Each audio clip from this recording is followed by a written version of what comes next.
ওয়ালাইকুম রহমতুল্লাহি ওয়া বারাকাতুহু। আলহামদুলিল্লাহ ওয়া সালাতু ওয়াসসালামু আলা মান লা নাবিয়্যা বা'দাহু বিসমিল্লাহির মিনাশ শাইতানির রাজিম বিসমিল্লাহির রহমানির রহিম। বাবু ফিল হাউস। আজকের বক্তব্যের বিষয় হলো হাউজে কাউসার সম্পর্কে। আমি যে হাদিসটি তেলাওয়াত করেছি সূরা বুখারী 6 নম্বর খণ্ড পর্ব 81 অধ্যায় 53 ওয়া কাউলিল্লাহি তাআলা ইন্না আতাইনাকাল কাউসার ওয়া ক্বালা আব্দুল্লাহ ইবনু সাইদ ক্বালা নবী সাল্লাল্লাহু আলাইহি ওয়াসাল্লাম ইসবিরু হাত্তা তালকাউনি আলাল হাউস। আল্লাহর বাণী, আমি তোমাকে অশেষ কল্যাণ দান করেছি।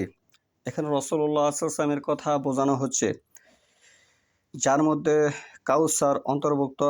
আব্দুল্লাহ ইবনু যায়েদ একজন বিশিষ্ট সাহাবী বর্ণনা করেন, নবী সাল্লাল্লাহু আলাইহি ওয়াসাল্লাম বলেছেন, তোমরা হাউজের কাছে আমার সঙ্গে মিলিত হওয়া পর্যন্ত ধৈর্য ধারণ করবে। এটি একটি সারা পৃথিবীর মুসলমানের দায়িত্ব হিসাবে গ্রহণ করতে হবে, কারণ রাসূলুল্লাহ সাল্লাল্লাহু আলাইহি ওয়াসাল্লাম এখানে আদেশবাচক শব্দ ব্যবহার করেছেন। এটি একটি দায়িত্ব মুসলমানের, যে তোমরা ততক্ষণ পর্যন্ত ধৈর্য ধারণ করবে যতক্ষণ না তোমরা হাউজে কাউসারে রাসূলুল্লাহ সাল্লাল্লাহু আলাইহি ওয়াসাল্লামের সঙ্গে মিলিত হও। সহিহ বুখারীর 6 নম্বর খণ্ডে হাদিস নম্বর 6575 নম্বর হাদিস। আব্দুল্লাহ ইবনে মাসউদ একজন বিশিষ্ট সাহাবী রাদিয়াল্লাহু আনহু সূত্রে নবী সাল্লাল্লাহু হতে বর্ণিত, তিনি বলেন, আমি তোমাদের আগেই হাউজের কাছে হাজির হব। আমি তোমাদের আগেই হাউজের কাছে হাজির হব। আন আব্দুল্লাহ আনি নবী সাল্লাল্লাহু আলাইহি ওয়াসাল্লাম আনা ফারাতুকুম আলাল হাউস। এখানে একটি শব্দ আমি বারবার উচ্চারণ করেছি, যেটি অধ্যায় হিসাবে সহিহ বুখারীর 6 নম্বর খণ্ডে আনা হয়েছে, পর্ব 81 অধ্যায় 53। বাবু ফিল হাউস। এই শব্দটি সারা পৃথিবীর 999 জন মানুষ এই শব্দের উচ্চারণ পরিবর্তন করে ফেলেছে। তারা এটা মাজাফি ভাই যারা আছে, কথিত নামদারি আহলুল হাদিস বলেন, কথিত নামদারি সালাফি হাদিস মাজাফ বলেন, কথিত নামদারি ইমাম আবু হানিফা রহমতুল্লাহ মাজাফ বলেন। ইমাম আবু হানিফা রহমতুল্লাহ মাজাফ 40টি দলে বিভক্ত হয়েছে। শিয়া বলেন এবং হিজবুত তাওহীদ বলেন, এরকম যত দল আছে সমস্ত দল ইমাম আবু হানিফা রহমতুল্লাহ থেকে এসেছে। ইমাম আবু হানিফা রহমতুল্লাহর মাজাব আমি মানি, ইমাম আবু হানিফা রহমতুল্লাহকে আমি সম্মান করি। তিনি বলেছেন, ইসা সোহাল হাদিস ও ফাহা মাজাব, যেটি সহি হাদিস সেটি হচ্ছে তার মাজাব। তার মানে তার নির্দিষ্ট কোনো মাজাব নেই। আমি তাকে শ্রদ্ধা করি, আমি তার মাঝহাব মানি, আমি তার কথা মূল্যায়ন করি।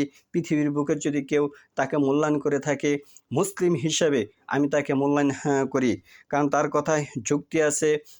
সোহাল হাদিস ও ফাহা মাজাব, যেটি সহি হাদিস ওটি তার মাজাব। আসমানের নিচে কোরআনের পরে সর্বশ্রেষ্ঠ হাদিস গ্রন্থ যদি হয় সহিহ বুখারী শরীফ, তাহলে সে এটি অনুসরণ করেছে। আসমানের নিচে কোরআনের পরে সর্বশ্রেষ্ঠ হাদিস গ্রন্থ যদি হয় মুসলিম শরীফ, তাহলে সে সেটি অনুসরণ করেছে। এখানে যে সমস্যার সৃষ্টি হয়েছে বর্তমান প্রেক্ষাপটে, তারা ভাষা দেয়, ইসলাম বুঝতে চায়। ভাষা পরিবর্তনশীল, মানুষের চিন্তা চেতনা পরিবর্তনশীল। মানুষ আজ থেকে 1000 বছর আগে যে চিন্তা চেতনার মানুষ ছিল, বর্তমানে তার চেয়ে অন্যরকম চিন্তা চেতনায় মানুষ বসবাস করে। এখানে সোয়াদের পরে হরফ যেটি হবে জ, হাদিসে স্পষ্টভাবে বোঝা যাচ্ছে। বর্তমানে প্রেক্ষাপটে ইসলামী স্কলারশিপ যারা আছে, সারা পৃথিবীর মানুষ যে যেখানে যত মাঝাবি ভাই আছে, অনারব যারা আছে, আমরা আরবদের অনুসরণ করব, এটি স্বাভাবিক। এবং আমরা অনুসরণ করব কাবা ঘরে ইমাম সাহেব যে ইমামতি করবে তার অনুসরণ করব, এটি স্বাভাবিক। কিন্তু আমাদের দুর্ভাগা, আমরা জাতির সামনে কথা প্রকাশ করার আগেই জাতিকে এমন ইসলাম শেখানো হয়েছে, তাদেরকে বোঝানো হয়েছে সদের পরে হরফ যেটি হবে দোয়াত। এর জন্যই সারা পৃথিবীর মুসলিম 999 জন বলে থাকে যে গাইরিল মাগদুবি আলাইহিম ওয়ালাদ দল্লিন, তার মানে সদের পরে হরফ তারা দোয়াত ধরেছে। কিন্তু হাদিসে স্পষ্টভাবে বোঝা যাচ্ছে যে এটি সদের পরে হরফ, এটি জ। এটি জ না হলে হাউস হবে না। এখানে যেভাবে লেখা আছে সহিহ বুখারীর 6 নম্বর খণ্ড পর্ব হয়েছে 81 অধ্যায় হচ্ছে 53। এখানে যেভাবে অধ্যায়টা লেখা আছে সেভাবে যদি পড়তে চান, লিখতে চান, উচ্চারণ করতে চান তাহলে হবে ফিল হাউস, হাউস। আর যদি আপনি একটি দোয়াত ধরেন তাহলে হবে হাউদ। হাউদ শব্দের অর্থ হয়েছে মাছ, হাউদ শব্দের অর্থ হয়েছে মাছ। তার মানে যদি কেউ এটি স্বীকৃতি দেয় এই সোয়াদের পরে হরফ দোয়াত, তার মানে তারা পৃথিবীর মুসলিম যারা আছে তারা হাউজে কাউসারকে অস্বীকৃতি জানাচ্ছে।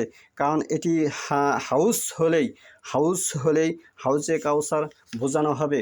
আমি বাংলাদেশের মানুষ, আমি ভারতবর্ষের মানুষ, আমি এর অর্থ করব। কিন্তু আরবরা তারা অর্থ করবে আরবি ভাষায়। এটি যদি হাউদ হয় তাদের ভাষায় তারা বুঝে নেবে এটি মাছ। যদি এটি হাউস হয় আমাদের ভাষায় আমরা বুঝে নেব এটি শরফ। যদি এরকমভাবে অর্থ করতে থাকে তাহলে সঠিক হাদিস পৃথিবীর বুক থেকে নিশ্চিহ্ন হয়ে যাবে, মানুষ ইসলামে থেকে অনেক দূরে সরে যাবে।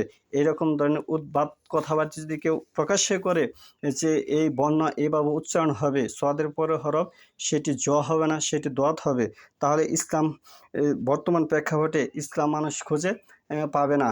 কারণ গাছের মূল যদি না থাকে গাছ টিকে থাকবে না। এখানে যে বড় সমস্যার সৃষ্টি হয়েছে যে তারা বর্ণে বা উচ্চারণে তারা এরফের করেছে। এটি হাজার বছর আগে যারা বড় বড় বিশেষজ্ঞ বা কিতাব লেখক তারা যে কথা বোঝাচ্ছে আর বর্তমানে স্কলারশিপ তারা যে কথা বোঝাতে চাচ্ছে জনগণকে, এই দুই কথা এখানে মিল পাওয়া যাচ্ছে না। বর্তমান প্রেক্ষাপটে শিক্ষা স্কলারশিপদের কথা যদি আমি মেনে নেই তাহলে প্রাচীন যুগের কিতাব বই পুস্তক এগুলি বাদ পড়ে যাবে। আর যদি প্রাচীন যুগের কথা আমি মেনে নেই তাহলে বর্তমানে স্কলারশিপ যারা আছে তারা ভুলভ্রান্তির কথা মানুষকে বোঝাচ্ছে, তারা ভুলভ্রান্তির মাঝে আছে, এটি বিশ্বাস করতে হবে।